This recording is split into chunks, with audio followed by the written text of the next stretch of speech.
Welcome to Cheating Facts, real accounts of deception and justice. Comment below and tell me where you're watching from. I'm here to share true stories of betrayal and the pursuit of justice. Today's story comes from a man whose trust was shattered by workplace deception, but who found a way to turn the tables on those who betrayed him. My name is Ryan, and until 6 months ago, I thought I had the perfect marriage. My wife Victoria and I had been together for 8 years, married for 5. She worked as a marketing director at a mid-sized consulting firm, and I ran my own IT consulting business. We had what I believed was a partnership built on trust, communication, and shared goals. Victoria had always been ambitious, and I admired that about her. When she started talking about a potential promotion to senior marketing director, I was completely supportive. The role would mean longer hours and more responsibility, but it also came with a significant salary increase that would help us finally buy the house we'd been dreaming about. That's when the late meetings started. At first, it seemed completely normal. "Ryan, I'm going to be late tonight," she'd text. "Strategy meeting with the leadership team." Or, "Client dinner running long, don't wait up." I trusted her completely, so I never questioned it. If anything, I was proud that she was being recognized as someone important enough to be included in these high-level discussions. But as weeks turned into months, I started noticing patterns that didn't quite add up. Victoria would come home from these meetings energized in a way that seemed unusual for someone who'd just spent 3 hours in a conference room discussing quarterly projections. She'd be almost glowing, and when I'd ask about the meeting, she'd give vague answers like, "Oh, just boring business stuff," before quickly changing the subject. Then there were the phone calls. Victoria had always been professional about work calls at home, but suddenly she was taking calls in the bedroom with the door closed, or stepping outside to discuss sensitive client information. When I'd ask who called, she'd brush it off as just work stuff with the team. The breaking point came on a Thursday evening. In March, Victoria told me she had an emergency strategy session about a major client presentation. She seemed nervous, which was unlike her. Victoria was usually confident before big meetings. As she was getting ready to leave, I noticed she was wearing a new dress I'd never seen before, and she'd spent an unusual amount of time on her hair and makeup for what was supposed to be a working dinner with colleagues. "You look beautiful," I said, trying to keep my tone light. "Is this a client dinner or a strategy meeting?" She paused for just a moment too long. "Both. We're meeting with the client afterward." That night, I couldn't shake the feeling that something was wrong. I tried to focus on work, but my mind kept returning to all the little inconsistencies I'd been noticing. The late meetings that left her energized instead of tired. The new clothes she'd been buying. The way she'd started setting her phone face down when we were together. I made a decision that I'm not proud of, but I needed to know the truth. I drove to her office building around 9 p.m., thinking I might surprise her and offer to drive her home from her meeting. The parking garage was nearly empty except for a few cars, including Victoria's Honda and a black BMW I didn't recognize. I waited in my car, telling myself I was being paranoid and that she'd walk out with a group of colleagues in a few minutes. But at 9:45, only 2 people emerged from the elevator: Victoria and a man I recognized as Derek Chun, the company's CEO. They weren't talking about quarterly projections. They were holding hands. I watched as Derek walked Victoria to her car, as she looked up at him with an expression I hadn't seen in months.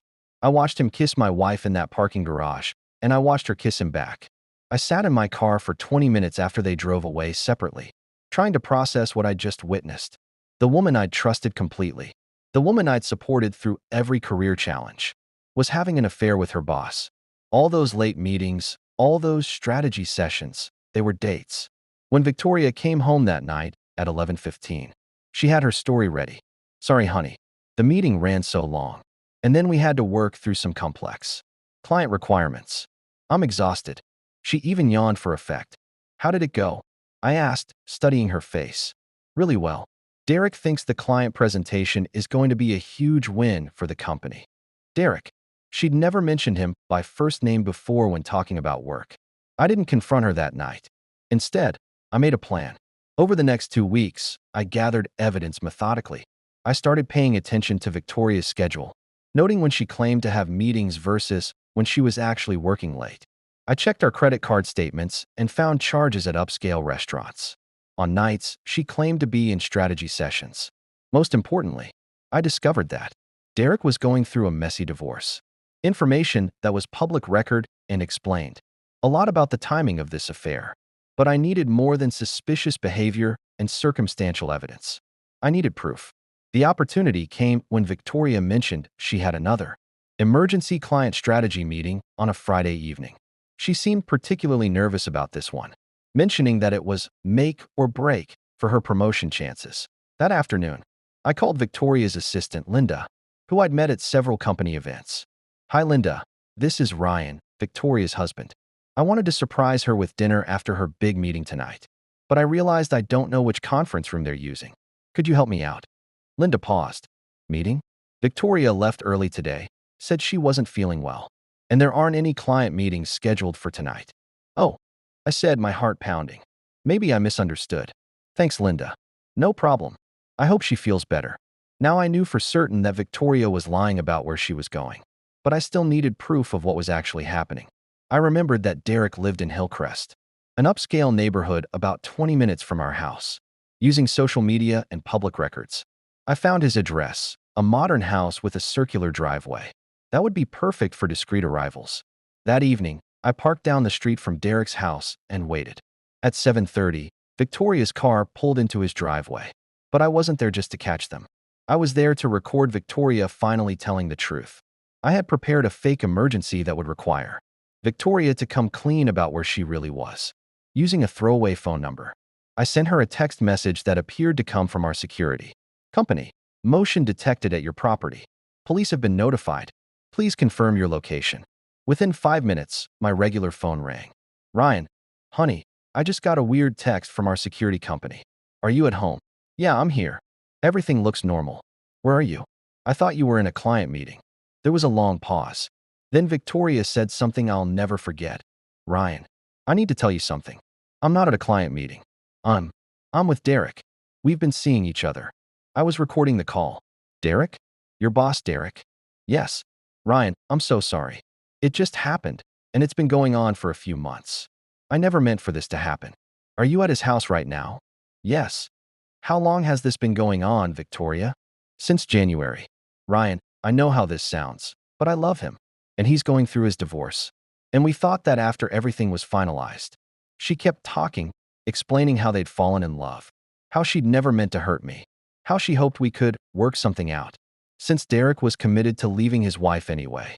She confessed to months of lying about meetings, admitted that Derek had been helping her get the promotion, and revealed that they'd been planning to tell me about their relationship when the time was right. The call lasted 18 minutes. I recorded every word. The next morning, I made copies of the recording and gathered all the evidence. I'd collected credit card statements, screenshots of Derek's public social media posts about his divorce, photos I'd taken of them in the parking garage, and documentation of all the nights Victoria had lied about her whereabouts. Then I made a decision about how to handle this situation. Instead of confronting Victoria first, I called her company's HR department and requested a meeting. I explained that I had evidence of an inappropriate relationship between an executive and his subordinate, and that this relationship might constitute a conflict of interest given the promotion Victoria was about to receive. The HR director, Patricia Wells, was professional but clearly concerned. "This is a serious allegation, Mr. Hayes. What evidence do you have?" I played her the recording. Patricia listened to the entire 18-minute confession without saying a word. When it ended, she asked me to email her all the supporting documentation I'd gathered. "We'll need to conduct a full investigation," she said. "This type of relationship violates our company policy, especially given the reporting structure and the promotion decision. I'll need to speak with both employees involved." "I understand. I just want you to know that I'm not doing this out of spite. I believe Victoria is talented and deserves success based on her merits, not because of a personal relationship with her supervisor." 3 days later, Derek was terminated for violation of the company's ethics policy and for failing to disclose a relationship that created a conflict of interest. Victoria was also terminated, though the HR department offered her the option to resign instead. She chose to resign. Victoria moved in with Derek that same week. She tried to convince me that their relationship was real love, and that ending it would have been impossible. She seemed genuinely surprised that there had been professional consequences. as if she'd never considered that. Workplace affairs might be problematic for reasons beyond the personal betrayal. Derek's divorce was finalized 2 months later, but by then, both he and Victoria were struggling to find new positions. Word travels fast in their industry, and the circumstances of their departures had become known to key people in their professional network. I filed for divorce immediately, and thanks to the evidence I'd gathered, the process was straightforward. Victoria didn't contest anything. She seemed to understand that she had no position to negotiate from. The recording changed everything, not just because it provided proof of her infidelity, but because it captured Victoria's own words. Admitting to months of calculated deception, she hadn't just had an affair. She'd built an entire false reality around our marriage while pursuing her relationship with Derek. 6 months later, I'm doing well. The divorce is final. I've sold our house and moved to a place that feels like mine, and my business is thriving.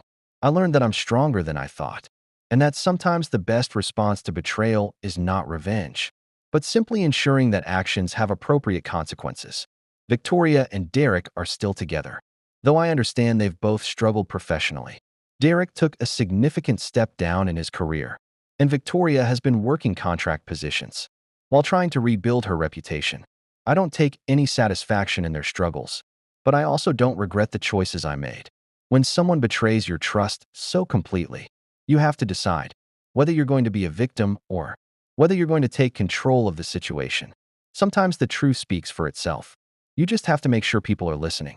If you've experienced workplace betrayal or infidelity, I want you to know that you're stronger than you think, and that seeking justice doesn't make you vindictive. It makes you someone who values truth and accountability. Thanks for watching Cheating Facts Betrayal Stories. Hit subscribe if you want to hear more true accounts of deception and justice. And let me know in the comments what you think about workplace relationships that cross ethical boundaries.